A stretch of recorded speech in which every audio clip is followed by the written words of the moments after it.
I think anytime a wife is in a plural family is controlling a husband enough to affect other relationships, I think she's a bad person. It's just I'm tired of it because it's been happening for years. I would help any one of those kids have a conversation with their dad, try to make it safe for them. But how about it being safe for you? This is how I've been. And I'm tired of being punished and blamed, people thinking I'm a bad person. Because I'm communicating, I'm tired of feeling bad that have a good relationship with Cody when other people don't. That's on them. They need to figure that out. She was the one that made choices. Janelle's the one that made choices. They handed him to me and said, we don't want to spend time with him. Basically, he's had wives reject him affection-wise because they are uncomfortable or they don't like it. I've had one of the kids call me and ask me, can't we just relax the rules? I mean, I do want to be careful, but these aren't my rules. You know, you got to blame somebody. So I'm an easy target. I didn't sign up for monogamy. And I'm tired of being questioned. I'm just tired of it as much as, I love Cody. And it's great to have him around. It is stressing me out and worrying about the kids that aren't seeing their dad. It gets frustrating. My mom calls me the Brown family scapegoat. Maybe Garrison should try and reach out to me and sort of make amends. I mean, we're going to have to wait for the kids to all sort of come to their own whatever. I received some texts and some phone calls from Gab and Garrison, basically blaming me for what was going on with the family. There's this unwillingness for some of the family to accept other members of the family or to make amends with other members of the family. I didn't know he was doing that. I just want to clear the A-width of boys. I love those boys. It feels like I'm being forced to choose between my children and this group. I don't feel like my children are welcome. When have they not felt welcome? Well, Cody's basically told me they can't come for Christmas unless they do a big apology and they're like, well, hell no, we're not going to do that. The issues between me and Gabriel and Garrison basically have to do with lack of support or adherence. I'm not going to have Garrison and Gabriel around like the alcoholic family acting like you have. To know, Garrison and Gabriel are not the only children who have problems. I had one of the kids actually call me and asking me, and I went, this is not me. I didn't make up these rules. And I very specifically pointed out that their dad, Co, is not somebody to be run by one of his wives. Hello, friends. It's Katie from with Cowball. Welcome back to my channel. It's Monday, September 9th, 2024. There has been a rift in the family. Something new has occurred, a dispute between people that used to be loyal to each other, a fracturing of a friendship and a mother-daughter relationship that is. Right, Mykelti Brown has finally confirmed that she is no longer supportive of Robyn and that her behavior or something that she did at Garrison's funeral is the contributing factor for why Mel's relationship with Robyn has changed for months. There has been discussion about what happened between Mykel and her dad because suddenly on her Patreon, she stopped openly defending him. She also just stopped openly defending Robyn. She started to become a lot more critical. She began making comments about how her dad had not taken any steps to reconcile with any of his children following the passing of Garrison Brown. She made comments about how her father had not remembered to call her on her birthday. She clearly was disconnecting when she stated that she was moving from Utah to get away from the drama and to try to start her life on her own with her husband. They now live in North Carolina. When news broke that Cody and Robyn were moving and had listed their home on the market, Mykelti had no clue they were selling their home. She also had no clue about the status of their relationship. She also stated that the show was how she was going to learn about what was going on in her father and Robyn's relationship at this point. It was clear to me that she and Robyn were no longer on good terms.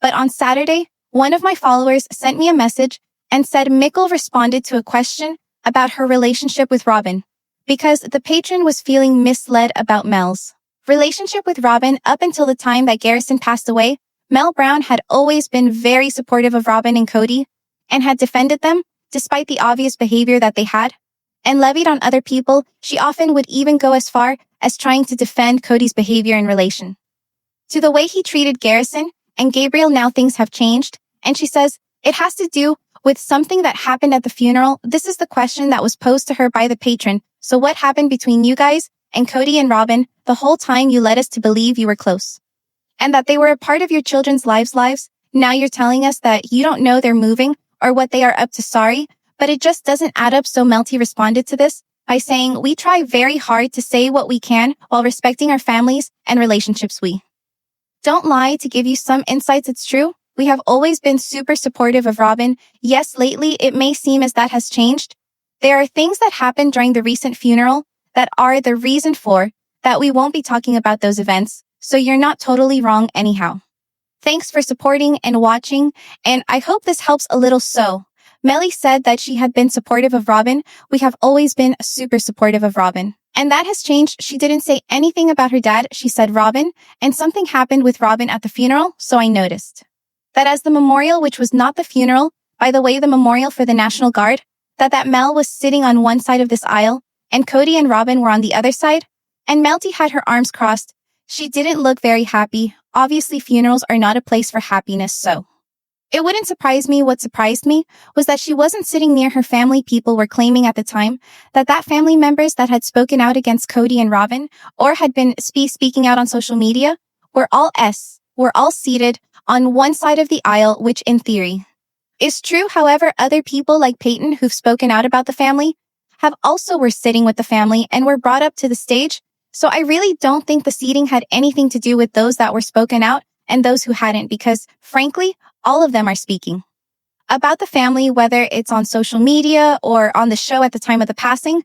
There was a lot of articles that were published by The Sun where someone from the family was leaking to The Sun. And I know people sometimes don't trust The Sun, but I will say with confidence that someone from the family or one of their friends talks to The Sun, it's very obvious. And many celebrities and reality stars speak to The Sun because The Sun pays frankly. So someone was talking to them. And at the time, they had mentioned that there was issues that had occurred at the funeral. So one of the articles said that Cody Brown was standoffish at his son Garrison's memorial as his relationship with his ex Janelle and kids remained strained.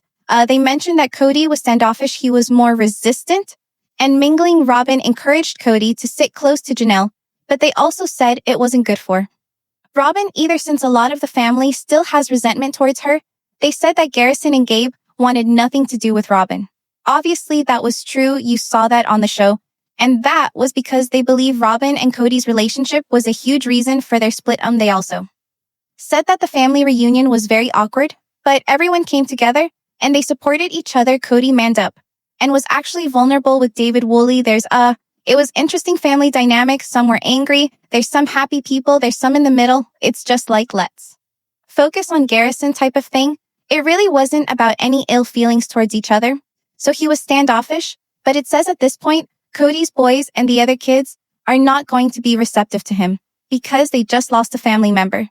And it's going to take even more work for Cody to fix the damage that he's done. He's not even thinking about chances of reconciliation since he's still processing Garrison's death and grieving his loss. So, and if you recall, Garrison's last text message was actually included to his father. So Cody was text messaged and said, "I want to hate you for sharing the good times, but I miss those days." That was one of the articles. And then another one had to do with Cody's depression, was causing marital issues with Robyn. So apparently Cody was not okay at all. He's retreated entirely. They said that Cody is really depressed. His mental state is affecting his marriage and it's actually causing problems in his relationship.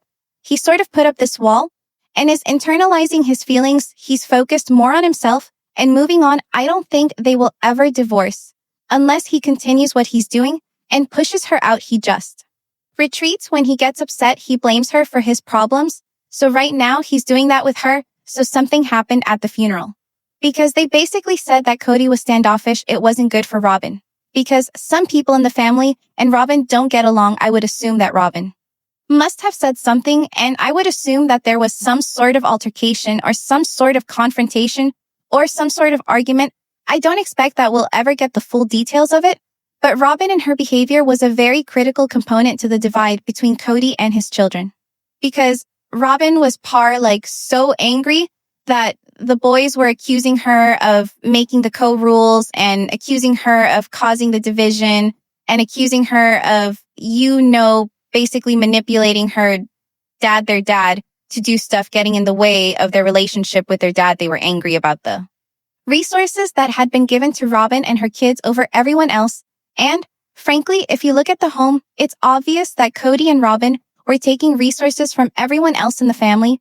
And those family members have every right to be angry with them because it left other women and Children in a financial position where they at times were left without housing were afraid that Cody and Robyn didn't have the money to pay them back for things that they had given them, like the down payment for the house. They're still fighting over Coyote Pass. It's a mess. There are people that are in my comments that are suspecting that Robyn might have made this about herself, became the victim. There is also the issue of the fact that Cody and Robyn's oldest children weren't at the memorial for Garrison, so they didn't go to the National Guard Memorial for Garrison in Nevada.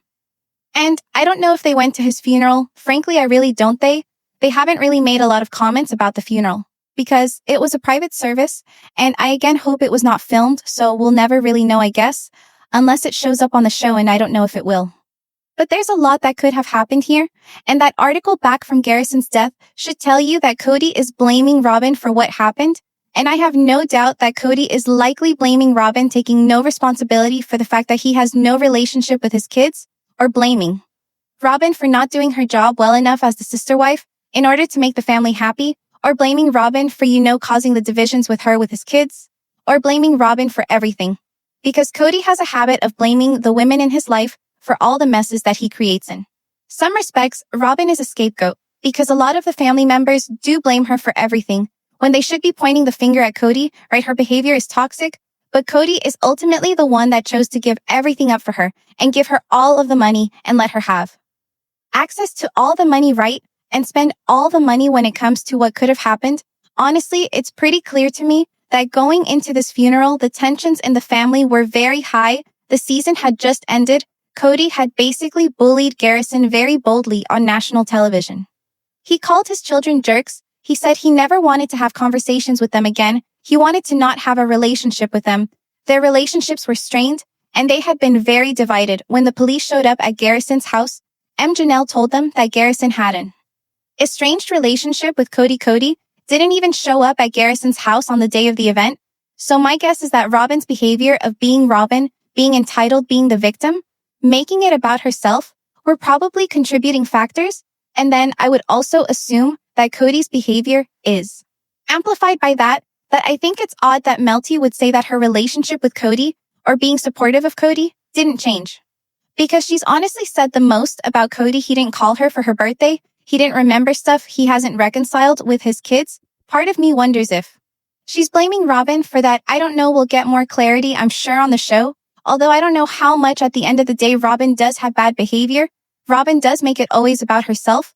Robyn could have used her religious convictions to say something incredibly disparaging about Garrison. The faith system that they belong to believes that death by living or choosing to end your own life is actually akin to someone taking a life. They look at them in the exact same space, and they look at the people that do them as the same. And I don't know if Robyn said something about that. Family members of the family, extended family members, told me that people in the cult believe that to be true. And so when people die this way, they often try to brush it under the rug, not talk about it, move on from it, and act like it didn't happen. Because those people, obviously, are viewed as the same as someone that actually commits a crime against someone else. It's very sad. Mormon fundamentalism is not the only faith that believes this. So I don't know if that was something that came up. That's just one option. But the relationship between Mykelti and Robyn has changed. But I also think the relationship between Cody and Robyn has changed. And I don't know if Cody and Robyn split and their potential financial problems and the possibility of them splitting up could be related to him blaming her for what happened to Garrison, or the estrangement, or whatever you.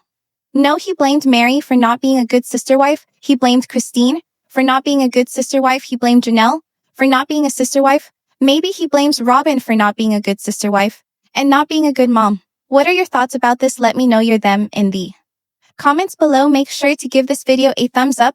Make sure to subscribe to my channel. If you haven't subscribed, click the bell so you never miss a video. And thank you all so much for watching. Bye, everyone.